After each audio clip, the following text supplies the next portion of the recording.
Okay, greetings to y'all. I'm going to be doing a little bit of initial instruction on fencing for people who want to use the épée weapon.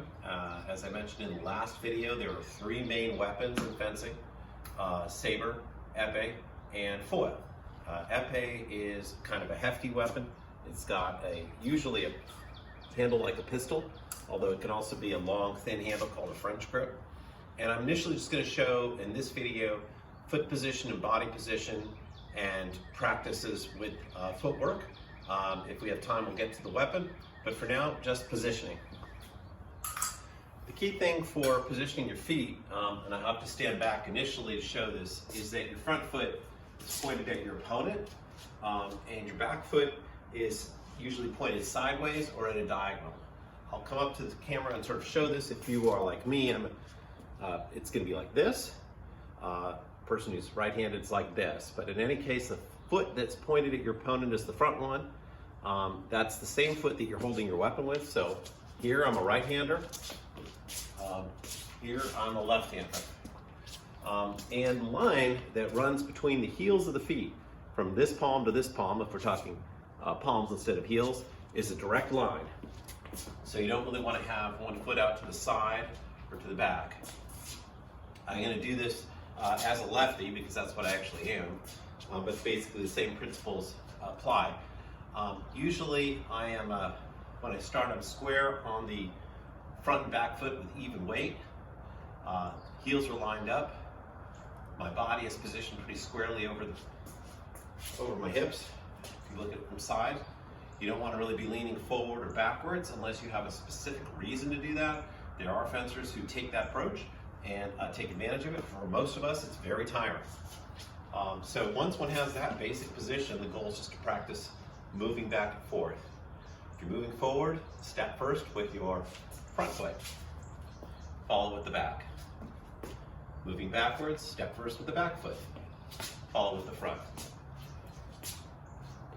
Notice that I am squatted somewhat down. This is going to create a slight burning sensation in both of my hips when I do this, as it will for almost anybody else. The goal is small steps. The big advantage of small steps in fencing is that you're upright and your balance is fairly even when you need to switch directions. If you take a big step, which you sometimes have to do, usually your body starts to move with momentum in that direction, and it's hard to switch directions, which you might need to do very quickly. So for people who are just trying this out, I suggest standing upright, shoulders relaxed, diagonal with respect to your body, or sideways, but sideways like this gets a little torqued and tense. So probably diagonal. And then just practice the steps. Forward, forward, forward, forward, forward, backwards, backwards, backwards, backwards, backwards, backwards, backwards. And in fencing classes, they do that for sometimes the first 5 minutes. And usually the longer you do it, particularly because you're down a little bit, it does get you kind of breathless, begins to hurt a little bit, and it's fine. That's kind of your goal. Learning to practice switching directions is another thing to practice, like that. Okay, so those are some basic footwork exercises one can do at home, one can do in a hallway, even if there is a pandemic outside, as there is at this point. Let me talk a little bit about the position of the arm, hand, and weapon.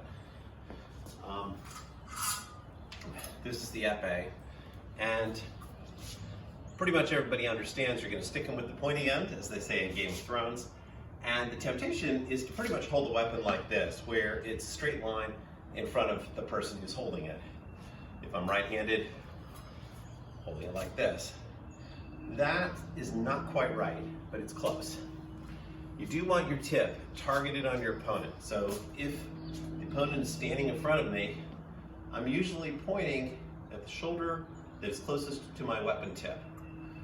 But what I'm not doing actually is bringing the weapon in straight across the body. And I think if I come closer, you may see the problem with holding a weapon like this way is, first, my wrist is kind of torqued out in order to do this. And the second is that all this area becomes very ripe for exploitation by my opponent, and they will naturally gravitate toward poking right here, right here. My arm is the most forward part of my body when I'm fencing. If my arm is tilted like this, that's open.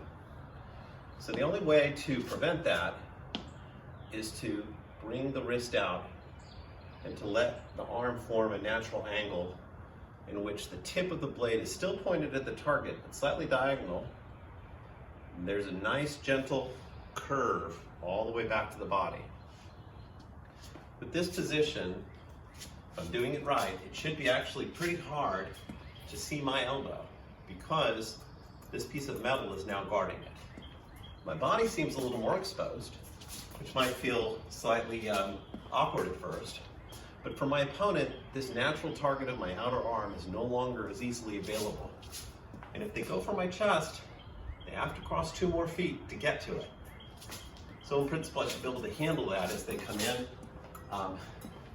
So if you're going to practice footwork and you happen to acquire épée or a sharp stick, if you want to practice with that, I would suggest working on that arm position, creating that little gentle parentheses from out from your shoulders to your wrist and then back in, and then practice the footwork. And I'll show it to you sideways as well.